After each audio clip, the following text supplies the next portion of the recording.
for us. Credit and congratulations to them on the win. We just weren't good enough tonight in certain areas, and our kids fought hard and gave us a chance there at the end, and went down and scored at the onside kick. And I didn't get a good enough view of it. I think if they would have ruled it hard ball, we probably would have kept it. It sounded like it wasn't a conclusive enough deal there at the end, but really the story of the night, we couldn't get off the field on 3rd and long. That hurt us, and our 3rd down offense hurt us. And those two things, accumulated throughout the game.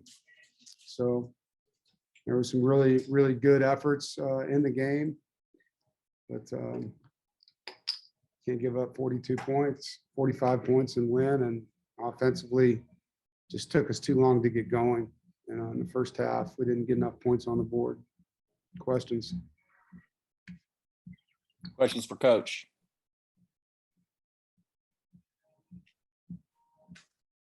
Go ahead, David.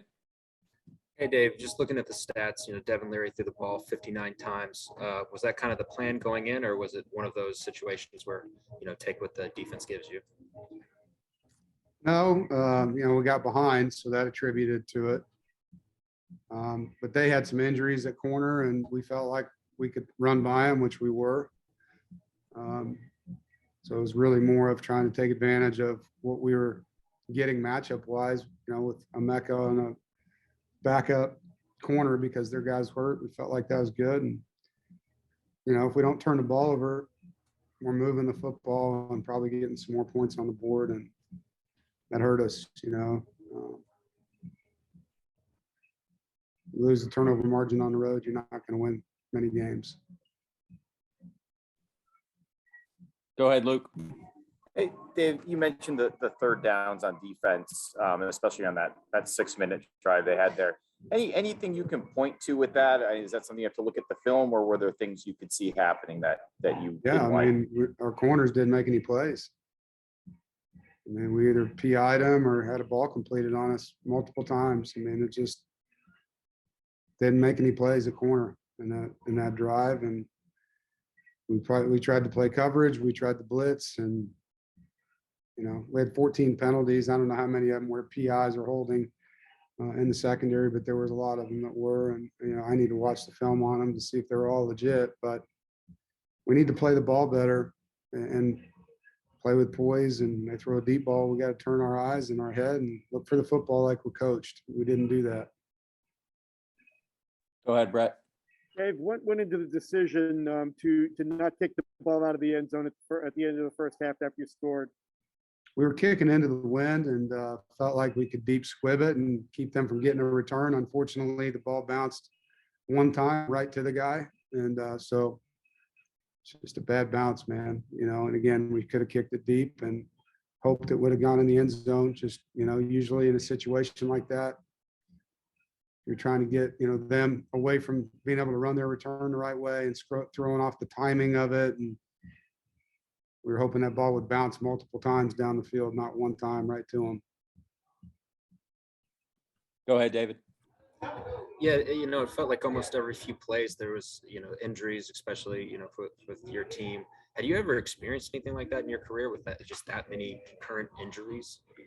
We're held together by duct tape at some spots right now, man. We got some kids playing with a lot of bumps and bruises. And as you know, our depth chart on defense has been decimated. Savion's out now too. So we're really down some players, and the guys that are playing are beat up, and they're playing with a lot of grit, a lot of toughness, but it's taking its toll on us. Yeah. We just don't have the rotation, that we would like to have that we had earlier in the year. Go ahead, Jonas. Coach, after the game, a lot of the guys kind of stood out here and watched the celebration. They hung out in the field for a while, like they were trying to just remember this feeling and kind of soak it all in. Did you tell them that, hey, there's still plenty to play for, and they're part of your post-game message in the locker room? Yeah, I did. Obviously, winning the Atlantic is out of our control now. Some things are going to have to go in our favor with Wake losing some games. All we can control is our next two, and try to win both of those. And we got 2 home games here to finish out the season and a bowl game. So there's a lot to play for. But right now it's, we got some disappointed and upset coaches and players, and it's okay to feel that way, feel that pain and that hurt tonight, and we'll get back to it tomorrow and get these guys back to where they need to be and get ready for the next one. Go ahead, Patrick.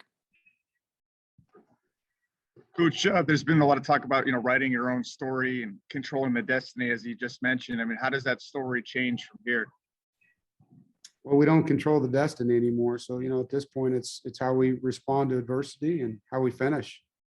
We get Syracuse at home, we get UNC at home, and we get a bowl game. We got 3 opportunities to go play great football with people we love, and that's what it's going to be about. So, the narrative's changed a little bit, but the fact that we got to go compete doesn't.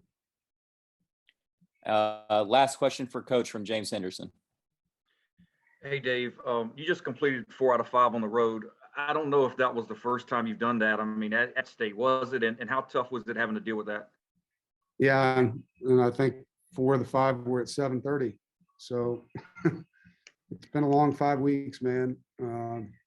Getting home at anywhere from 12 to 4 in the morning, and being on the road as much as we've been, it's been a grind. So it'd be good to finish at home. But yeah, it was definitely a challenging midsection to the schedule, and I have not been through that, to answer your question. No.